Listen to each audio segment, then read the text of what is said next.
খুলল দুয়ার মন্দিরেছে লগ্ন হয়ে চাইপাছে ভাই কোথায় পূজার অর্ঘ এখন যার যা কিছু আছে পরে সাজা পূজার থালার পরে মৎস্যধারে উৎসধারা মঙ্গল ঘটা পর্ব আজ ফিরতে হবে আজ ফিরতে হবে দেরি কেন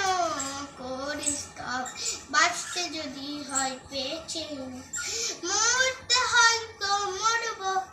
এখন আর দেরি নয় ধরগো তোরা